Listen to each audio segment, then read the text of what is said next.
Bismillahirrahmanirrahim. Assalamualaikum warahmatullahi wabarakatuh. Alhamdulillah, hari ini kita masih diberi kesempatan oleh Allah guna belajar kembali, nggih. Nah, anak-anak, bagaimana keadaan kalian? Masih semangat untuk belajar? Alhamdulillah. Hari ini kita akan belajar tentang kerjasama negara ASEAN dalam bidang sosial. Tema 4 globalisasi, subtema 1 pembelajaran 1 muatan IPS kelas 6. Sebelum belajar dimulai, mari kita berdoa dulu. Bismillahirrahmanirrahim. Rabbi zidni ilma warzuqni fahma. Amin. Semoga Allah memberikan kita kepahaman ilmu untuk hari ini dan memberikan kita kesempatan dan kekuatan di dalam mencari ilmu. Sudah siap? Siapkan buku catatan kalian dan siapkan alat tulis kalian. Nah, anak-anak, kemarin kita sudah belajar banyak tentang negara ASEAN. Hari ini kita belajar tentang globalisasi. Kita sekarang berada pada era globalisasi. Tahukah kalian apa globalisasi itu? Seperti dalam gambar ya, itu ada anak memegang HP. Dan itu adalah salah satu ciri dari globalisasi. Globalisasi adalah proses masuknya ke ruang lingkup dunia. Apa saja itu, baik informasi, teknologi, maupun yang lainnya. Penyebab adanya globalisasi antara lain adalah perkembangan teknologi dan alat komunikasi, serta kemajuan alat transportasi. Perkembangan teknologi dan alat komunikasi memudahkan kerjasama antar negara. Begitu juga dengan kemajuan alat transportasi yang memudahkan barang dari luar negeri masuk dari satu negara ke negara yang lainnya. Nah, pada tema 1 kemarin kita sudah banyak belajar tentang ASEAN ya. Bagaimana berdirinya ASEAN dan apa tujuannya berdirinya ASEAN? Yaitu untuk apa? Meningkatkan pertumbuhan ekonomi, sosial, dan budaya, serta menjaga perdamaian dan keamanan daerah-daerah di kawasan Asia Tenggara. Kerjasama ASEAN ini disebabkan oleh beberapa faktor. Faktor apa saja? Nah, hari ini kita akan belajar ya, faktor-faktor penyebab kerjasama negara-negara di Asia Tenggara atau negara-negara ASEAN. Penyebab yang pertama adalah sumber daya alam. Kenapa sumber daya alam? Seperti kita ketahui, negara ASEAN itu memiliki sumber daya alam yang beragam.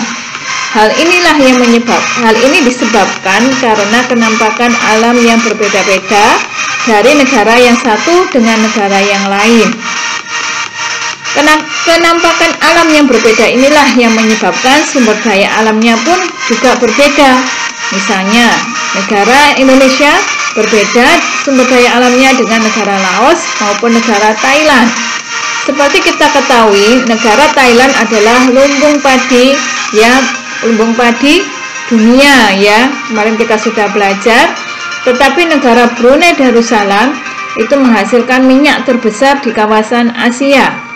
Nah, karena keberagaman sumber daya alam inilah yang mendorong kerjasama antar negara dengan tujuan untuk saling melengkapi kebutuhan masing-masing negara.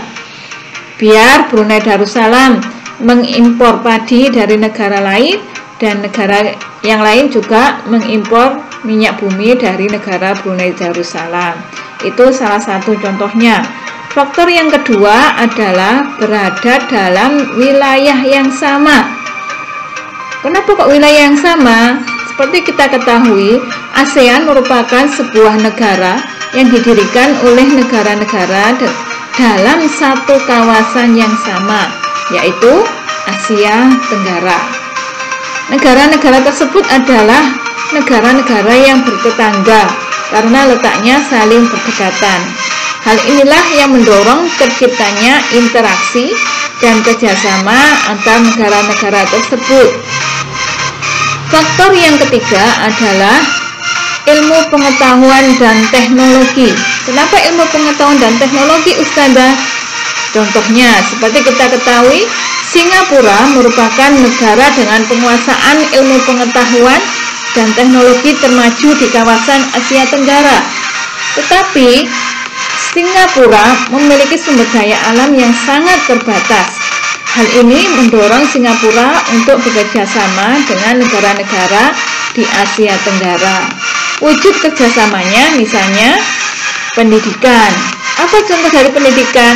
Tukar-menukar pelajar, penggunaan mesin-mesin modern untuk industri dan ketenagakerjaan.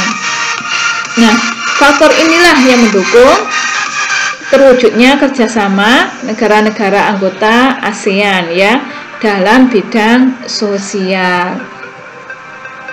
Lalu bentuk-bentuk kerjasama negara-negara anggota sosial dalam bidang sosial itu apa saja? Coba kita perhatikan.